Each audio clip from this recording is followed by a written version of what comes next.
बघा। नमस्कार सर, माझ्या ग्रुपच्या सर्व शेतकऱ्यांनी महाराष्ट्र, उत्तर प्रदेश आणि मध्य प्रदेशच्या सर्व शेतकऱ्यांना एक सांगायची गोष्ट म्हणजे आज आम्ही तामिळनाडू येथे कोईमतूरमध्ये क्रिश या कंपनीमध्ये आम्ही आलेलो आहे शेतकरी घेऊन। तर इथं आता आम्हाला जे माहीत नव्हतं ते नवीन आज आम्हाला समजलं।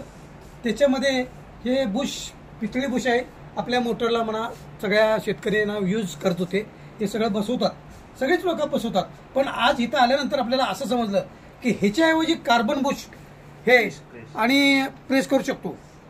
हे जर आपल्याला जर बसवलं आपण तर पाणी, नदीचे पुराचे पाणी जर गेलं तर हे जाम होऊ शकते, आणि जाम झाल्यामुळं ह्याचा मोटर जळण्याची शक्यता आहे।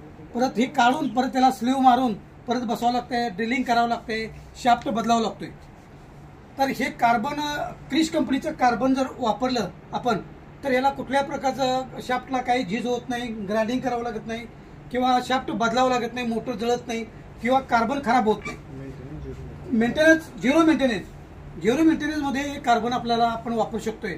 आणि आपण सगळ्यांनी, आपण आता गेल्यानंतर ज्यावेळी आपल्या मोटरला किंवा आपल्या मित्राच्या मोटरला, अन्य शेतकऱ्यांच्या मोटरला जर काही प्रॉब्लेम आला, कार्बन बुशमुळे जर प्रॉब्लेम आला तर कार्बन बुश, क्रिश कंपनीचंच कार्बन बुशच वापरायचं आणि वापरायला लावायचं। मिस्त्रीला पण आपण सांगायचं, जर आपल्या मिस्त्रीकडे अवेलेबल नसेल तर आपल्या कंपनी, क्रिश कंपनीचे जे आपले हे आहेत त्यांच्याकडून आपण, त्यांचा कॉन्टॅक्ट नंबर आहे, त्यांच्याकडून आपण मागून घेऊ।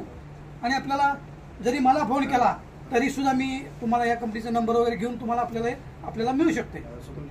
माझं नाव बाळासाहेब सदाशिव पाटील, राहणार कोगे, तालुका करवीर, जिल्हा कोल्हापूर, आणि मोबाईल नंबर आहे 96 65 38 10 46। धन्यवाद।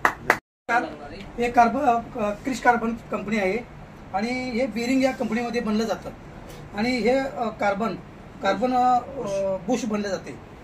तर हे सगळ्यांनी हेच वापर करा, एकदम चांगल्या क्वालिटीचे आणि चांगल्या, जवळजवळ 30 ते 40 वर्ष झाले कंपनी चालू आहे। पण आपल्याला आत्ताच समजलं आज इथं कंपनीत आल्यामुळं की बाबा पितळी बुश आणि कार्बन बुशमध्ये काय फरक आहे आणि बेरिंगमध्ये काय फरक आहे, हे आपल्याला समजलं।